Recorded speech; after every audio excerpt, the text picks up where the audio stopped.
This First Coast News at 5:30.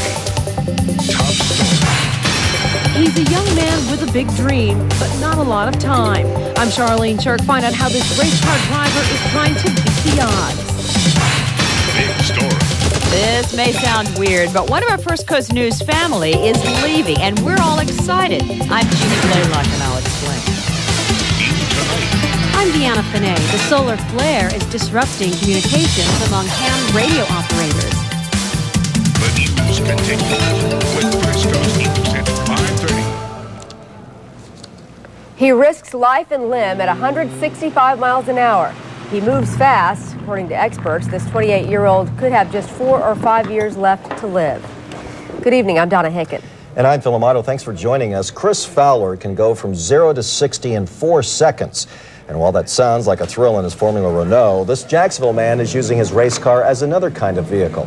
In a sport where hundreds of thousands of spectators watch for hours, Chris wants to broadcast his message to every race fan. First Coast News anchor Charlene Shirk has the story of one man's race against time. Chris Fowler is no stranger to a challenge. Even the rainy weather is testing him on a day he'd rather be testing his race car. But Chris says whether it's the rain, the track, or his cystic fibrosis, it's taking on these challenges that give him the thrill of a lifetime. The challenge on the track is to drive fast, but safe. And this rain today is testing both. I was only in third gear going, 28-year-old Chris Fowler loves to be tested. It makes you a lot better driver learning in the rain. Because if you can be fast in the rain, you can be fast anywhere.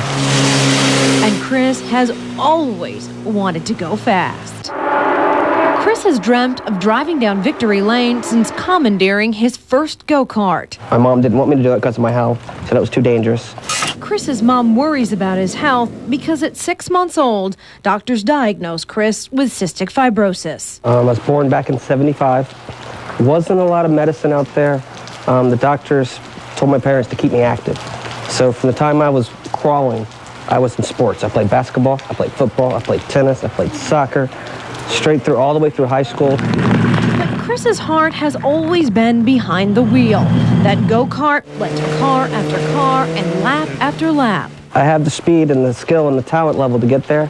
The right sponsors, I can get there. Chris knows companies might wonder about backing a driver with a chronic disease, but it's the disease that fuels his determination. Back when I was, 12, 13, 14, the doom and gloom was out there. You're not going to live past 18, 19 years old.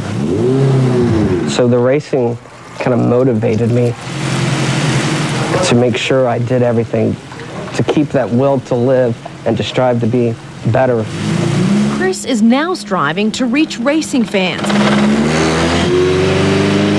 and get their help to find a cure so that CF never slows him down. But I want to be around when they have that cure and I can continue to race.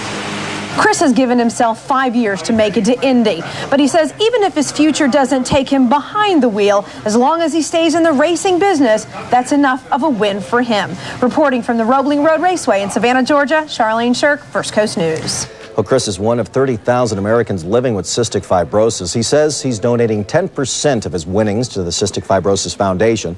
To find out how you can help sponsor him and learn more about CF, you can log on to our website at firstcoastnews.com, and you can find it under the links section.